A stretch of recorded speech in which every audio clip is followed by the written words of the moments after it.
जय मसीह की दोस्तों, good morning, praise the Lord. आज के स्टडी के लिए हम देखने जा रहे हैं दूसरे राजाओं की किताब 5वां अध्याय 11 वचन। कल हमने देखा था नामान के विषय में, और नामान एक कोढ़ी व्यक्ति है। आज हम देखने जा रहे हैं जब नामान परमेश्वर के भविष्यवक्ता के पास जाता है और भविष्यवक्ता नामान से कहता है, भाई तू जाकर यरदन नदी में 7 बार डुबकी मार, तू चंगा हो जाएगा, तेरी बीमारी चंगाई हो जाएगी। लेकिन ये बात जब नामान सुनता है तो क्या बोलता है, कैसे रिएक्ट करता है, ये हमें आज समझना बहुत ही जरूरी है। देखेंगे 11 वचन। परंतु नामान क्रोधित हो यह कहता हुआ चला गया, मैंने तो सोचा था कि अवश्य वह मेरे पास बाहर आएगा और खड़ा होकर अपने परमेश्वर यहोवा से प्रार्थना करके कोढ़ के स्थान पर अपना हाथ फेरकर कोढ़ को दूर करेगा। मेरे प्रियो, नामान के बारे में यह वचन में हम देख सकते हैं, जब नामान भविष्यवक्ता के पास जा रहा है तब अपने एक सोच को लेके जा रहा है, अपने एक विचार को लेके जा रहा है। यहां पर नामान कह रहा है, मैंने यह सोचा था भविष्यवक्ता बाहर आएगा और जहां पर मुझे कोढ़ है उस स्थान पर हाथ रखेगा, प्रार्थना करेगा और मैं चंगा हो जाऊंगा। लेकिन भविष्यवक्ता ने उसे ऐसा कहा, तू जाकर 7 बार यरदन नदी में डुबकी लगा, तू चंगा हो जाएगा।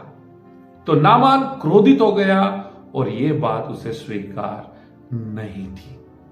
मेरे प्रियो, कई बार हम भी हमारे जीवन में ऐसा ही करते हैं। देखो, हम कई बार पास्टर के पास प्रार्थना करवाते हैं, कई बार हम जो परमेश्वर के सेवक होते हैं उनके घर पे जाते हैं, उनके चर्च में जाते हैं, या फिर हम उनको हमारे घर पर इनवाइट करते हैं और कहते हैं मैं बीमारी से बहुत परेशान हूं, हमारे घर में फाइनेंशियल प्रॉब्लम्स है। आपका प्रॉब्लम आप उनके पास बताते हैं, लेकिन जो वो आपको कहते करने के लिए, कई बार ऐसा न करने से चमत्कार नहीं होता है। हम कई बार बस इतना ही सोचते, पास्टर मेरे लिए प्रार्थना करेंगे मैं चंगा हो जाऊंगा, पास्टर मेरे सर पर हाथ रखेंगे मैं चंगा हो जाऊंगा, अभी पास्टर मेरे लिए प्रेयर करेंगे, मेरे लिए कोई ना कोई रास्ता जरूर निकलेगा।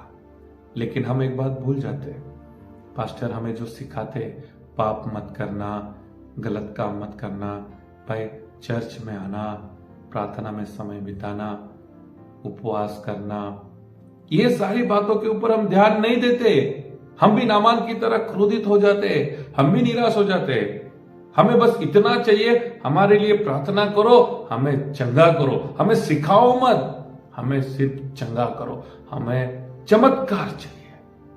आज के वचन से हमने सीखा है, जब हम प्रार्थना करवाते हैं पास्टर के पास, परमेश्वर के दास के पास, तो वो जो हमें सिखाते हैं वो भी करना हमारे लिए बहुत ही इंपॉर्टेंट है।